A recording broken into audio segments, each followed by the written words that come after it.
segunda temporada de The Mandalorian, primeira série com atores reais da franquia Star Wars e que fez um tremendo sucesso em 2019, já estreou no Disney Plus e no Brasil.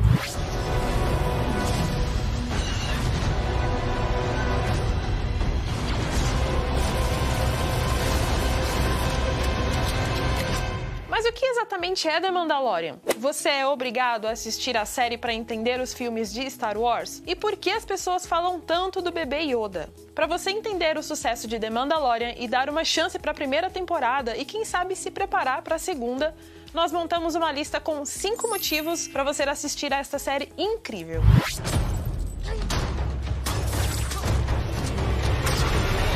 Mas claro, tudo sem spoilers para você curtir ao máximo aos 8 episódios da primeira temporada, como deve ser. Como deve ser. Número 1 é diferente de tudo que você já viu sobre Star Wars. The Mandalorian é uma das produções exclusivas do Disney Plus e também a primeira série com atores reais de Star Wars, pois até então só existiam séries animadas. Ao contrário de outras produções, The Mandalorian vai te colocar para acompanhar uma jornada mais pessoal, ao invés de uma aventura grandiosa, onde toda a galáxia está em perigo novamente. E vale lembrar, a história é considerada canônica, ou seja, tudo o que acontece na série faz parte da linha do tempo oficial de Star Wars. Número 2. Entre episódios. The Mandalorian se passa 5 anos após os acontecimentos de Star Wars 6, O Retorno de Jedi. Isso significa que o Império Galáctico, comandado pelo Imperador Palpatine e o Darth Vader, já foi derrotado. Mas, infelizmente, ainda sobraram seguidores dessas maléficas autoridades por aí. Para piorar, a Nova República, que nasceu depois do episódio 6, ainda está se expandindo para o restante da galáxia. Então, muitos planetas ainda vivem uma realidade bastante difícil, cheios de organizações criminosas, mercenários e outros foras da lei. Então, assim, né? Pensa na torta de climão que está a galáxia nesse momento. Não tá fácil.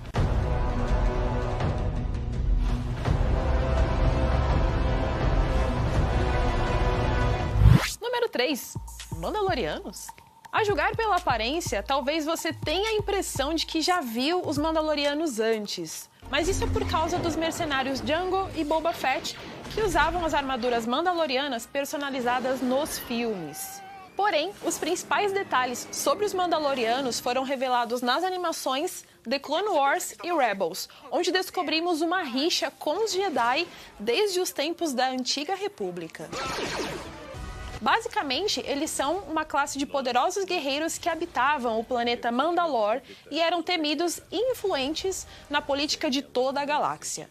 Mas, depois do fim da Guerra Civil Galáctica no episódio 6, O Retorno de Jedi, muitos deles começaram a viver em guildas, trabalhando como caçadores de recompensas. É aqui que entra o protagonista da série The Mandalorian, interpretado pelo Pedro Pascal. Ele também é um caçador de recompensas e não tem um nome, sendo chamado apenas de Mandaloriano mesmo.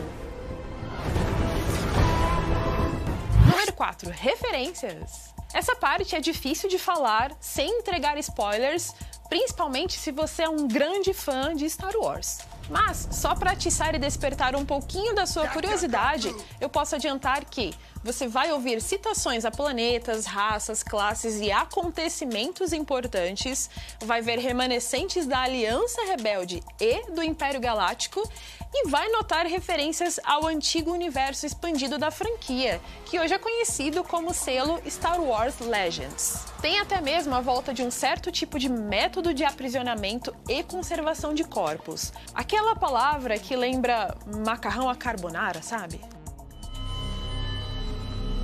Número 5. Bebê Yoda. A primeira coisa que temos que falar é o seguinte: o bebê Yoda, até onde sabemos, não tem nada a ver com o Yoda da trilogia original. Esse foi um apelido dado pelos fãs, pois eles são da mesma raça e na série ele é conhecido apenas como a criança. O bebê Yoda é também um dos pontos altos da série, mas eu não vou entrar em muitos detalhes não. Você que lute para descobrir o motivo. Brincadeira. A presença do bebê Yoda serve como um fio condutor para a história da série e, claro, expande o universo da franquia de modo interessante e inteligente. A criança, ao lado do Mandaloriano, vai garantir momentos especiais e fofos. E tenho dito. Mas e você aí do outro lado? Você tem outro motivo para indicar para o público? Comenta aí nas nossas redes sociais, mas sem spoilers para não estragar tudo, combinado?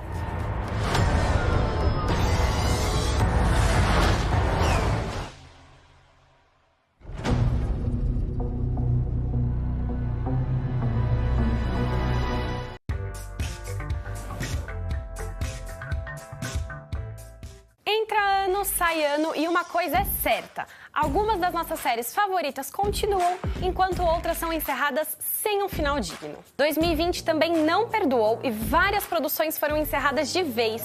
Em alguns casos, até pareceu o efeito da crise causada com a pandemia. Mas a verdade é que as explicações vão além. Agora, quer saber quais cancelamentos deixaram os nossos corações doendo de saudade? Vem com a gente, porque temos aqui os piores cancelamentos de 2020. Segundo a redação do Multiverso Loading, é claro. Começamos pela queridinha, Glow. Desde setembro de 2019, a comédia dramática vinha bem e tinha seu squad fiel de fãs. A série sobre luta livre feminina estava inclusive renovada para sua 4ª e última temporada, mas a pandemia entrou no caminho. Em outubro, a Netflix simplesmente decidiu mudar os planos e cancelou tudo. A justificativa ficou por conta das complicações causadas pela quarentena, mas ainda assim surpreende. A produção tinha público fiel, era bem avaliada pela crítica, foi indicada ao Emmy, o Oscar da televisão, e ainda por cima era relativamente barata diante de outras produzidas pelo streaming. Fato é que, infelizmente, nunca saberemos o desfecho da trama depois daquela cena no aeroporto. We are the gorgeous ladies of wrestling! Então temos O Mundo Sombrio de Sabrina. Afinal, a série da Netflix vai ser finalizada ou foi cancelada? A resposta é simples. Se a temporada não foi planejada para ser a última, então a produção foi cancelada. E este foi o caso de O Mundo Sombrio de Sabrina. Sabrina estreou em 2018 e faz parte do mesmo universo de Riverdale, o que significa que jamais veremos um crossover entre as duas séries. Aliás, essa não foi a única baixa do universo televisivo da Archie Comics. Kate Kinney, spin-off de Riverdale, também teve seu fim anunciado após uma única temporada. Para os fãs desolados, fica a dica da data. Poderemos nos encontrar uma última vez com Sabrina Spellman em companhia no dia 31 de dezembro na Netflix. You're enjoying this? Being back in action? Yeah. Também tem série brasileira na lista. Ninguém Tá Olhando foi outra que não sobreviveu à onda de cortes da Netflix. A comédia com Vitor Lamoglia e Kéfera estreou sua temporada em 2019. E de acordo com o streaming, o desempenho de audiência não estava à altura dos custos da produção. O curioso é que 8 meses depois do cancelamento, Ninguém Tá Olhando levou o Emmy Internacional de Melhor Comédia. E ainda deixou um gancho daqueles para continuar. Quem sabe outra plataforma salva, né? Sei que é sedutor viver num mundo sem regras, mas é uma armadilha. A vida não é aleatória por acaso.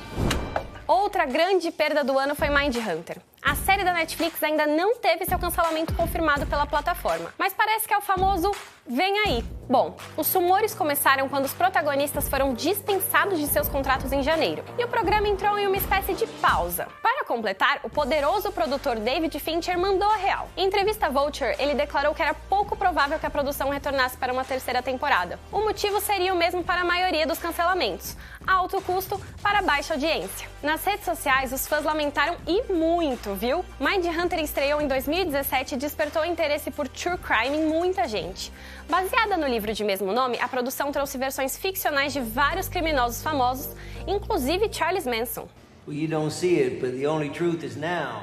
Now is the only thing that's real.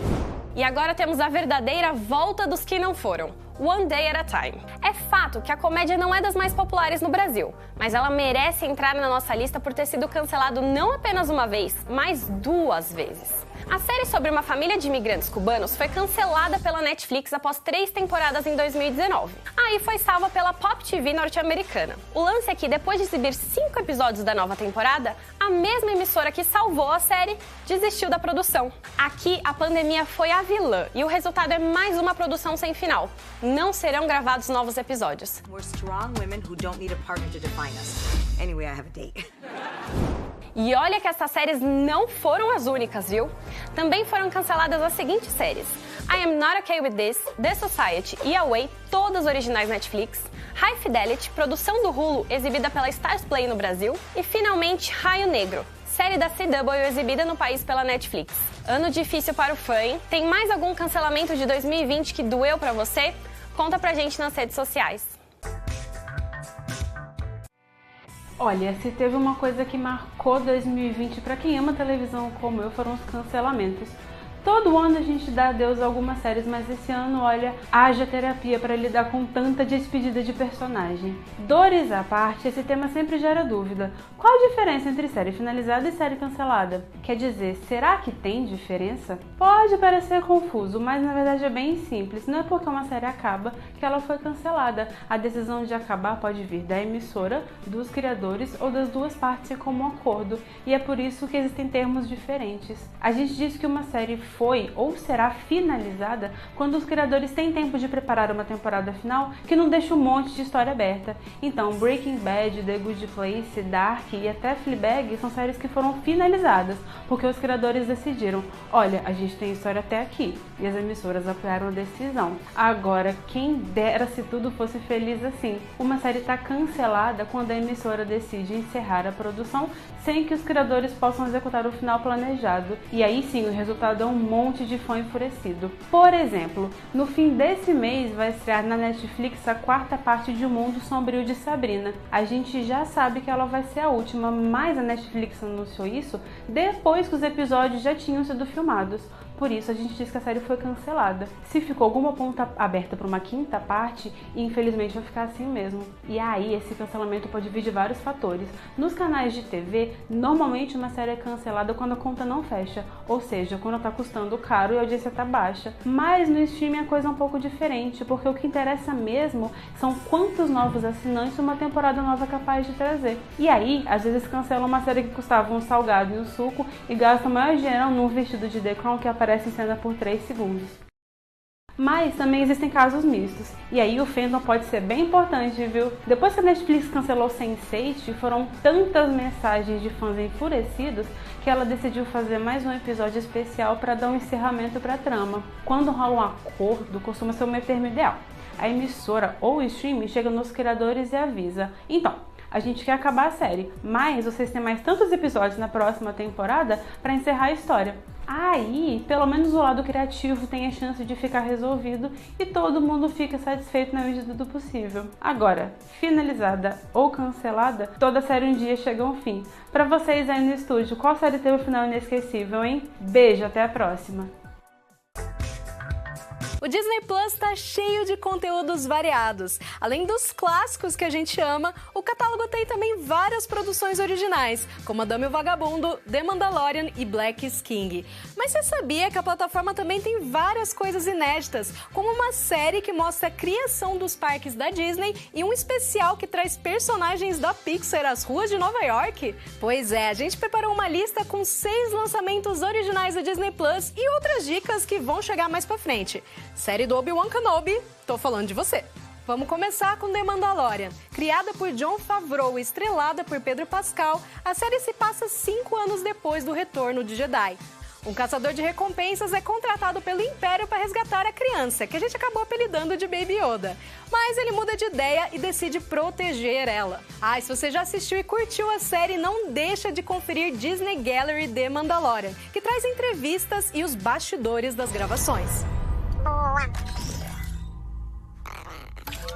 Aqueles que cresceram cantando com Troy, Gabriella e Sharpay com certeza tem muito que se emocionar com High School Musical, The Series. Eu sei, o nome é meio complicado, mas essa série é nostalgia garantida. Ela traz um grupo de adolescentes que vai fazer parte de um musical sobre os acontecimentos dos filmes. Chegou a hora de ensaiar as letras e coreografia de novo.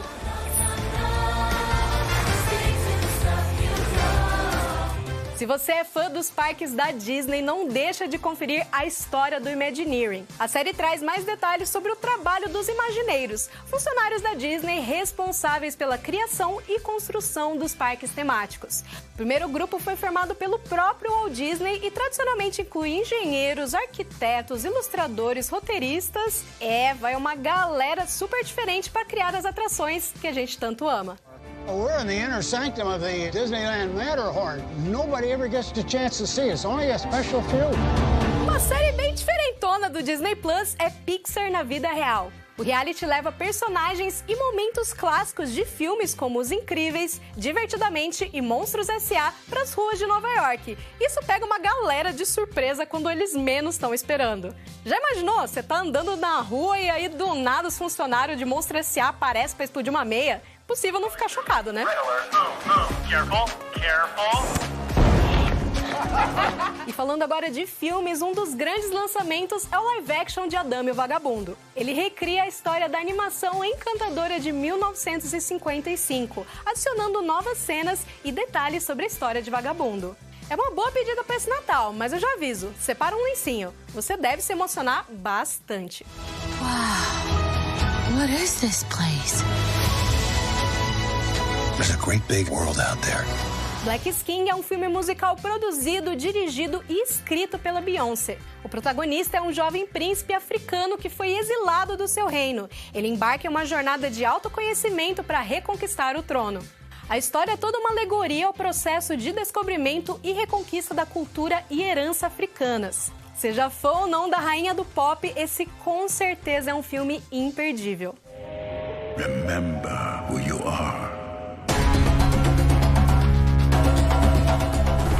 Não deixa também de assistir ao musical Hamilton e ao live action de Mulan, outras duas exclusividades do Disney Plus.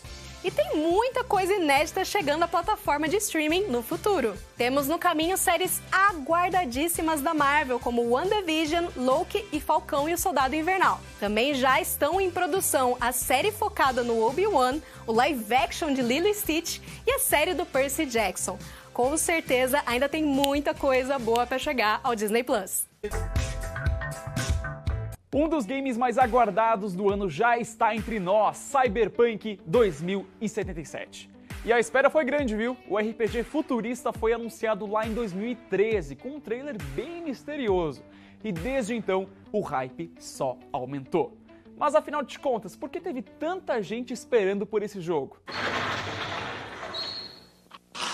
Senta que lá vem a história. Para começo de conversa, o game é da mesma produtora de um dos jogos mais aclamados da geração, The Witcher 3. A empresa polonesa CD Projekt Red não brinca em serviço e o sucesso de seus jogos já dá um gostinho do que vem pela frente. A história do game é inspirada no RPG de mesa Cyberpunk 2020, lançado lá no fim dos anos 90. Tudo se passa em Night City, um lugar que prioriza o glamour e o poder acima de tudo. Mas a cidade também tem o seu lado feio. A desigualdade social, a corrupção e a violência são alguns dos problemas desse lugar. Agora, se você for ambicioso e não tiver medo de sujar suas mãozitas, Night City pode ser a cidade dos sonhos. Você anda por Night City sabendo que uma bala perdida pode te matar numa viagem de táxi. Mas isso nunca impediu você de cair na ação. Quem governa o lugar são as megacorporações, que controlam a tecnologia, a segurança e o armamento da população. Isso sem falar de alguns outros setores mais obscuros da economia. Mas nas ruas de Cyberpunk 2077, quem manda de verdade são as gangues. São 7 grupos, cada um com sua identidade e um jeitão de existir e operar. Eu vou te dar alguns exemplos, ó. Tem a The Mox, que é comandada por prostitutas e anarquistas, que aliás já escolhi a minha gangue, vai ser essa. A Maelstrom, liderada por viciados em implantes cibernéticos. E os Voodoo Boys, especializados em hackear dados e informações comprometedoras. Meu amigo, você vai ter que aprender a lidar com cada uma das gangues para sobreviver. E é claro, conseguir aquilo que você quer, né? No game, o jogador assume o protagonista Vi, um assassino ou assassina de aluguel que acabou de conseguir o seu primeiro grande contrato. Uma coisa legal é que esse Vi é um personagem totalmente customizável. Então ele pode ter a cara, o corpo ou o gênero que você quiser. Tudo para que ele seja o seu avatar, a sua representação no jogo. Não entendeu? Vou te explicar de novo. Em The Witcher 3, por exemplo, a gente joga com Geralt, um personagem bem construído com a sua própria história. Em Cyberpunk, por outro lado, você pode personalizar o visual completo do personagem, seu passado, seu futuro, seus objetivos e até mesmo o tamanho das suas partes íntimas, né? Prioridades. Parece engraçado, mas cada escolha que você fizer vai fazer diferença no gameplay. Mas o nosso protagonista Vi não vai estar sozinho, não. Entra em cena um parceiro bem inusitado, Johnny Silverhand, interpretado por ninguém mais, ninguém menos que Keanu Reeves. Ele virou o Mr. Simpatia da internet durante a divulgação do jogo. Mas cá entre nós, né? Quem que é o Keanu Reeves perto do Keanu Reeves brasileiro? O seu, o meu, o nosso Marcos Gives. Um tapa na gostosa. Yes, baby. Thank you. Um tapa na gostosa. Agora, falando sério, o Johnny é quase um fantasma, uma visão do Vi, um guia nessa loucura toda que é Night City. Por isso, desvendar a história, tanto do Johnny quanto do Vi, será um dos pontos chaves do game. Mas e aí, gente, será que eu consegui explicar mais ou menos por que o hype tá lá em cima? O jogo promete ser gigantesco e render meses e meses de descoberta. Mas olha só, conta pra gente por que você quer jogar Cyberpunk 2077.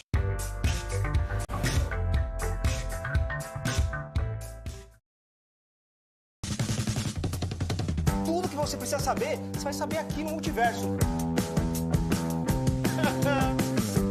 Sejam bem-vindos a mais um belíssimo Game Shark.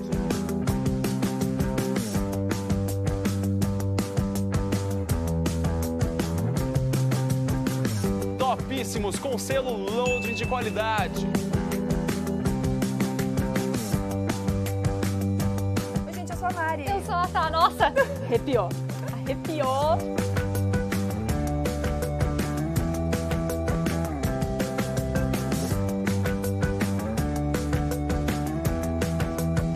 Olá, Mega Fãs, tudo bem com vocês? Olha só quem está aqui de volta, a dupla mó fenomenal que veio lá do Mega Power, tá no Mega Hero, Mega Power.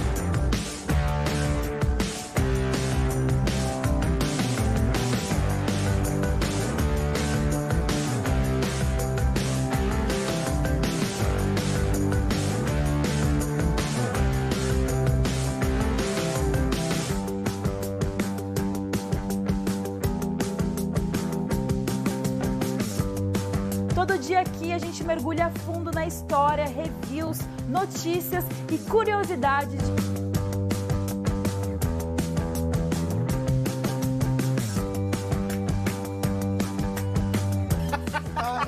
Você aí de casa, conta pra gente quais são as suas expectativas pro filme. Os stories, meus amigos, eles não param.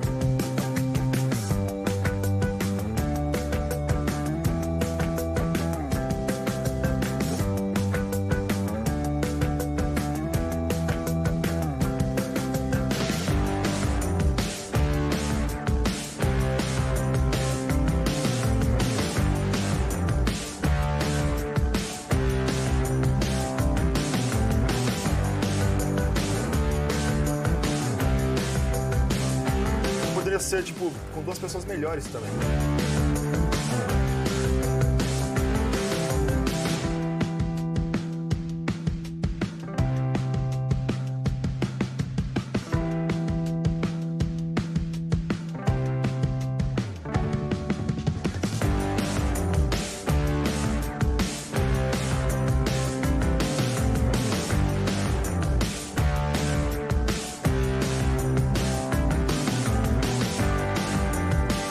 Seja muito bem-vindo à Cozinha Pop aqui da Load.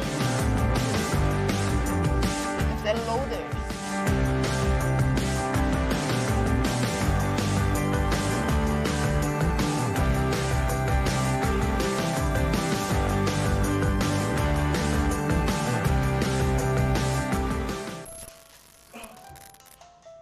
Opa! Fê! Fê, tamo no ar!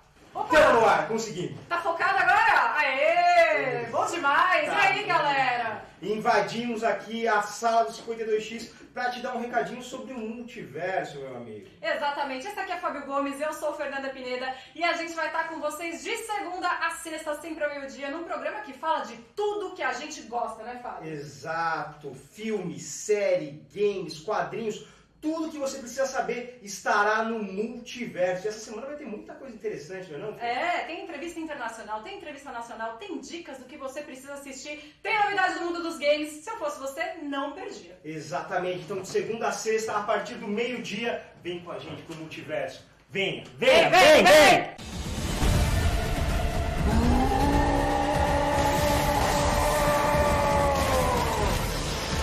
Podemos confiar o futuro da humanidade ao governo?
The Game Awards, um dos eventos mais aguardados pelos gamers e que premia os melhores jogos do ano, vai acontecer em 10 de dezembro. A premiação tá logo aí, mas ainda dá tempo da gente comentar sobre os indicados ao melhor jogo indie de 2020. Sabe aqueles jogos independentes, inovadores e que quase sempre cabem bem no nosso bolso?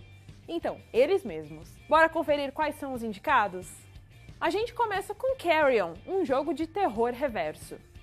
Mas, GG, como assim? Jogo de terror reverso? O game é descrito dessa forma porque, ao invés de controlar os humanos, você joga com um monstro. A criatura vermelha, sem forma e cheia de dentes e tentáculos é a protagonista de Carrion. E seu objetivo é simplesmente eliminar todos os humanos e encontrar um meio de fugir do complexo laboratorial. Além do conceito ser bastante interessante, o game ainda traz uma jogabilidade inovadora, com mecânicas pouco comuns, e o monstro é repleto de habilidades especiais e mortais. O próximo indicado ao melhor jogo indie de 2020 é Fall Guys. O Battle Royale mega colorido e divertido coloca até 60 pessoas em diversas gincanas, onde o objetivo é se classificar entre os primeiros colocados, passando assim para a próxima etapa. No final, só pode haver um. There can be only one. Mas para chegar no topo é necessário ser bastante habilidoso, ter um pouco de sorte e às vezes ser um pouco maldoso com os adversários. E agora vamos de Hades. Este game é um dos mais bem falados de 2020 e não à toa está concorrendo ao prêmio de melhor jogo do ano também. Em Hades, o jogador controla Zagreus, o príncipe do submundo, que está tentando escapar desse reino e se afastar de seu desafetuoso pai, que é o próprio Hades. Felizmente, o Monte Olimpo está do lado de Zagreus, e os deuses gregos que lá habitam enviam bênçãos ao protagonista, com o objetivo de ajudá-lo. Apesar de Hades ser um jogo bem bonito em todos os aspectos e ter uma jogabilidade bastante afiada, o gameplay é também bastante desafiador. Isso porque o jogo faz parte do subgênero roguelike, que traz níveis aleatórios e até mesmo mortes permanentes. Ou seja, se perder, volta tudo do começo. Além de Hades, outro game do mesmo subgênero também está entre os indicados, Spelunk 2. Neste jogo roguelike e de plataforma para até 4 jogadores, o objetivo é passar de fases aleatórias e usar e abusar da criatividade para explorar os cenários. Isso porque Spelunk 2 exige que você exploda superfícies, queime objetos, crie ou copie itens e animais, elimine monstros gigantes e até mesmo faça sacrifícios para seguir em frente. Além disso, o gameplay de Spelunk é extremamente divertido, ainda mais se o jogador se juntar aos amigos nas explorações. Por fim, temos Spiritfarer. Neste jogo lindíssimo e de gerenciamento e plataforma, o jogador controla a nova barqueira dos espíritos, a Stella, e o seu gato, Daffodil. Ela recebe a tarefa de cuidar de espíritos em seu barco, enquanto ajuda eles a resolverem pendências, antes que eles atravessem de vez para o outro lado. O game toca em temáticas sensíveis e importantes de forma apropriada e certamente vai te emocionar graças ao carismático elenco repleto de personagens únicos. E esses são os 5 games indicados à categoria de melhor jogo indie de 2020. E além dos prêmios, o Game Awards também terá anúncios e trailers inéditos. Programas especiais e tudo sobre a premiação você também pode acompanhar no Game Shark, o nosso programa diário de games. Então não deixe de conferir para poder comentar com a gente nas nossas redes sociais. 6 grandes jogos disputam o título de melhor game do ano do Game Awards 2020. E em primeira mão eu mentalizo que o jogo do ano vai ser... Ih, gente, peraí, caiu a minha conexão com o futuro, meu Deus. Produção, reinicia o modem, pelo amor de Deus. Enquanto o modem está reiniciando, eu posso te mostrar quais são os indicados à categoria mais disputada do Oscar dos games. Isso mesmo, o jogo do ano. Bora começar falando do mais indicado de todo o Game Awards, com 10 indicações no total. The Last of Us Parte 2. A gente joga com a Ellie 5 anos após os eventos do primeiro jogo. Depois de uma morte bem trágica logo no início da história, que eu não vou falar por motivos de spoiler, ela embarca numa jornada de vingança que mexe tanto com o físico quanto com o psicológico dela. Tudo para você perceber que nesse mundo não existem nem heróis nem vilões. Deviam ter matado mesmo. O jogo indie Hades também concorre a jogo do ano e foi o segundo game mais indicado da premiação inteira. Então, ó, respeita, moleque. Lembra quando tu era criança e tinha essas ideias malucas aí de fugir de casa, pegar tua lancheirinha e ir embora? Então, Hades é tipo isso. Só que no jogo você é o príncipe do submundo, sua casa é um inferno e o seu pai é o deus dos mortos. Olha só, hein, que drama familiar. Quase um caso de família. Pai, larga do meu pé! Quem vê pensa que você foi santo aí. Ainda falando de inferno, temos Doom Eternal, continuação direta do Doom lançado lá em 2016. Que, olha só, também foi indicado ao Game Awards daquele ano. Esse game de tiro em primeira pessoa tem uma premissa bem simples: acabar com todos os demônios do inferno. Coisa básica. Vamos tirar os capetas de dentro de casa. Tudo com muita, mas muita violência explícita.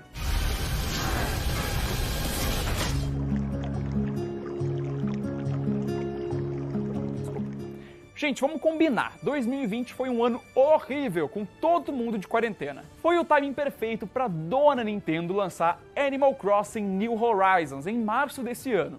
Daí já viu, né? Minha casa na quarentena tava uma bagunça completa, mas em compensação, a minha ilha de Animal Crossing, ó, tava linda, fofa, decoradíssima. Se não levar o jogo do ano, pelo menos já é o jogo oficial da quarentena do coronavírus. O remake de Final Fantasy VII também está entre os indicados. O primeiro game, lá de 97, foi um divisor de águas para a indústria e alavancou o PlayStation com seus gráficos 3D e história mega complexa. Agora, em 2020, o game trouxe de volta a história de Cloud, um mercenário que tenta impedir uma mega corporação de acabar com os recursos naturais do planeta. Bem atual, né? Para terminar, Ghost of Tsushima, ou, para os mais íntimos, Fantasma de Chuchuquinha. O game se passa durante as invasões mongóis à ilha de Tsushima, lá no começo do século XIII. Você joga como um samurai que precisa reconquistar sua terrinha. Só que para isso, você deve deixar o seu código samurai de lado e começar a agir nas sombras. Daí o nome, capite? O jogo é praticamente uma homenagem aos filmes do cineasta lendário Akira Kurosawa, com gráficos lindos e um combate super divertido. E aí, gente, qual é a aposta de vocês pro jogo do ano? Lembrando que o Game Awards acontece no dia 10 de dezembro, às 9 horas da noite, no horário de Brasília. Opa, a produção me avisou que a conexão com o futuro voltou, e eu mentalizo que o jogo do ano vai ser...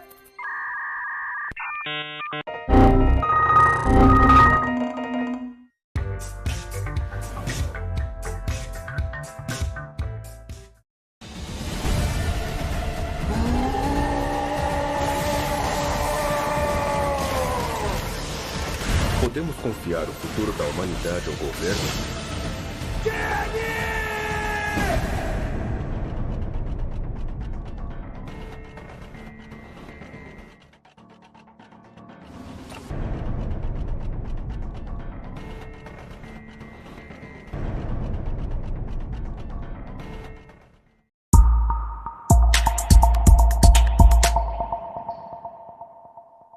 A Calunga tem tudo para dar um buff nos seus equipamentos. Headset HyperX P2 Cloud Sting por R$ 379 à vista ou 5 vezes sem juros. Monitor Pro Gamer LG 29 polegadas por R$ 1.699 à vista ou 10 vezes sem juros. Cadeira Gamer ELG por R$ 899 à vista ou 10 vezes sem juros. Teclado mecânico HyperX Alloy Pro por R$ 579 à vista ou 5 vezes sem juros. Calunga, o duo que você confia.